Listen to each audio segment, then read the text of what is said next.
Hi guys, welcome back to my channel. My name's Liv. I'm so happy that you're back. If you are not new here, but if you are, hi, welcome. So, something I wanted to start before all of my videos is if you have not had water in the past 30 minutes, go grab your water bottle and we're gonna drink a little bit because this channel is all about being healthy. There's so many different aspects of our life that make us healthy. Finance that we're talking about today is just one of them, but on the other hand, drink your water, baby. Okay, I have a lot I want to talk about today. I'm literally gonna read this disclaimer from a lawyer's website because I'm not gonna get in trouble for this, okay? This is just what I would do. So, disclaimer, all of the content provided today is for informational purposes only and is not intended to substitute for obtaining accounting, tax, or financial advice from a professional accountant. I cannot be held liable for anything that you do with your finances after watching this video. Hey, now that we got that out of the way. I was talking to my dad, like I was saying, and I was like, why would anyone listen to me? Like if I have a girlfriend come up to me and she's like, hey, I have $1,000, like what should I do with this? Which this literally just happened. Between me and her, of course I can talk about stuff, but I'm like, should I make this a video? And he was like, I think this is one of the most amazing things you can do because here's the deal. When you ask someone who's a millionaire or a billionaire how they got started, they are so disconnected at this point from that point, like how they got started. And they might have an idea, but they're not there. So their recollection of things is gonna be so different because you don't become a millionaire overnight. Unless you're literally born that way and then you do, but you know what I mean? You don't become a millionaire overnight. So they are not gonna remember every little thing that happened in the beginning to how they got there. So he's like, one, you're giving a fresh perspective because you're actually in it. You're gonna think of every issue that might arise as a young person in their 20s starting to make money and starting to save, and your opinion is going to mean a lot because at the end of the day you have a lot of valuable things that you're coming across and remembering and thinking of every day compared to the person that made their money forever ago. I thought that was a really good point. And then just like another analogy, it's like sometimes you want to see the person that's 50 pounds overweight go through their fitness journey versus the bodybuilder telling us about how they started. I actually like inspired this whole new thing that I'm gonna do, and I think I've come up with a name. It's not that exciting, but I feel like it's like, I like it. It's gonna be called POV Beginner.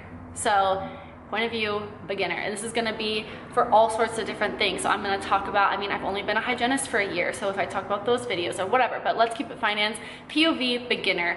I have just hit my year mark at my first licensed job as a dental hygienist. I'm finally making money. I'm finally putting my head to the book and listening to the podcast and figuring out how I can make money and how I can set myself up for financial success. I think there's a lot of value that can come from watching a beginner's journey and see what they're going through, and maybe I'm like 10 steps ahead of you, and that's awesome because you can put your foot right in my footstep as we go. So we're gonna jump into this video. It basically boils down to 3 things that I would do if I got paid $1,000 right now.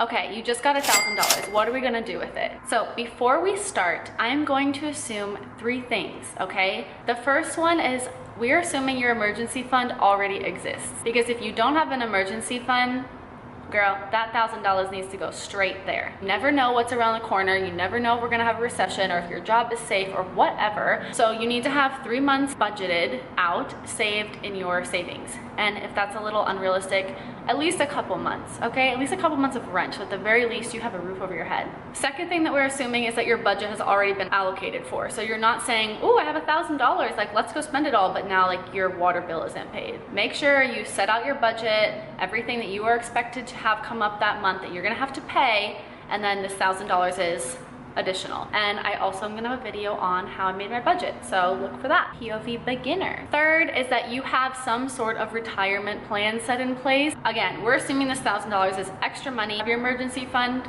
stacked away, that you've allocated your budget already, you're not tapping into that, and that you have some sort of retirement going. So if you haven't done these 3 things, I would probably argue with you that you don't really have $1,000 and maybe you need to like go pay your bills first, and then we can talk.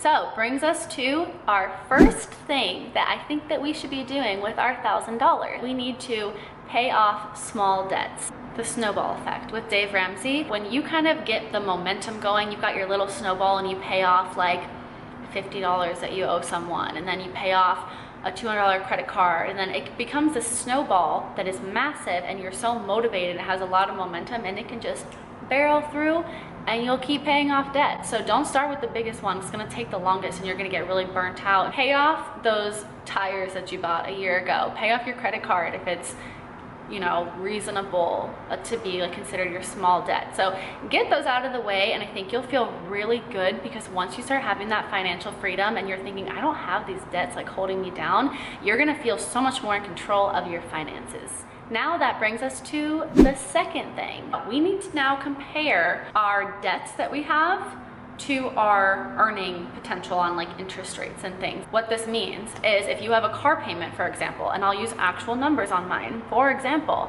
I have a car payment at 4.99%. That's sitting here whether I put my money in something else or not, right? So I need to make sure that whatever I'm putting my money in has a higher return rate than that 4.99, or else it doesn't really make sense for me to invest in something else before paying this off. So I'm gonna be looking at those debts, and I now need to make that decision. Am I gonna pay off this big debt first, or am I investing in something that has a higher return? When I compared the two, my car was at 4.99%, but then my dad was telling me about the money market, CDs, things like that. Currently, our money market is 4.937. So it's very, very close to the car. So essentially what I am doing right now is I'm taking half of my 1,000, we're just assuming I have 1,000, okay? We're taking half of that and I'm chunking it towards the car, and I'm taking the other half and chunking it towards my money market savings account. And that's where you're gonna make an investment. So in the past 3 months, which I had a little bit saved up before this, I don't know how much of that is carryover, but in the past 3 months, I now have $12,000 in my money market savings account. And it's not a little bit, but it's not a lot, and I get that. But for me, who's been in debt forever, because I've been in school perpetually for my whole life, I'm pretty proud of it. And you know how much interest it's made just by sitting in a money market for 3 months? $120 for doing nothing, for doing nada, relaxing. I could pay off my car faster, but it's really exciting for me to see this interest build, and it's motivating, and I'm in my early stages, so that's been working for me. And like I said, the numbers are super close, so it's not like I'm missing out on one or the other. Flip side, let's say your car loan is super high or your student loan is super high, and you would be actually losing money at the 4.93 whatever rate. Go ahead and throw that whole chunk to your loan. Here's a very important concept. I heard it in a podcast, but I've really chewed on it a lot. Is that if you have debt and you choose to invest more money, you are essentially borrowing money to invest, because you don't have that money. You owe that money to someone else. One of the reasons that I am okay with the money market right now, because it's like, it's going up and up and up and up. Say like you don't have debt, you're a rock star, you've been saving your money, you have your emergency fund, like everything's good. You're like, I don't need all these weighing options. If you just have like straight up $1,000, you're like, what should I do with it? Take 900 of that and do like all the things we've been talking about this whole time. And then take 100 and do like some happy things, self-improvement or new makeup or a trip, like whatever makes you happy. Spend it on yourself, because you're gonna burn out if all you do is like money, money, money, save, save, save. You're going to burn out if you're not having any fun. So I advocate for a well-rounded work-life balance. You don't burn out, and you can be a happy human being living your life. Third option for things you can do with this $1,000, and I'm full transparency here, I haven't done it yet, but I read about it all the time. I've like deep dived into it. I'm going to do it. Essentially, I've just packed this big chunk, well, it's not big to probably most of you guys, to me it's a big chunk, pack this big chunk away into my money market, and from there I'm gonna like start organizing this month. This third option is going to be to invest in an S&P 500 index fund. And I'm sure you guys have all heard of this, but I think this is a fantastic option because you don't really have to know anything about stocks, and your money is just instantly gonna get diversified and be thrown into the top performing companies across the board. Apple, Amazon, Tesla, all of those kinds of things. And it might be like a fun way to get into stock. They are indexing, they're taking 500 of the top performing stocks and they're putting that in your little portfolio and setting that up for you. This method of saving and investing is actually so reliable that Warren Buffett himself, we all know who Warren Buffett is, right? He's net worth $120 billion with a B. He is a chairman, CEO of Berkshire Hathaway Investment Company. He bet $1 million that over the course of 1 year, an S&P 500 index fund would actually outperform hedge funds. And you know what? He was right. His investment return, it was like 126%, and the hedge funds were at like 36%. So if that's not saying something, I don't know what is. That should light a little fire under your booty to go invest in this if you want to do like the whole stock thing, which is something that I do want to do and I'm going to do. Obviously, there's a lot of ways you can go if you have $1,000. So again, assuming that your emergency fund's taken care of, you don't have debt, stuff like that, you want to put your money in an easy little money market that you can open through Charles Schwab that you're going to get some percentage back. You want to put it in the index 500. And then of course, lastly, like anything additional, throw into your retirement, because all of this is just setting you up for a better financial future. So that pretty much wraps it up.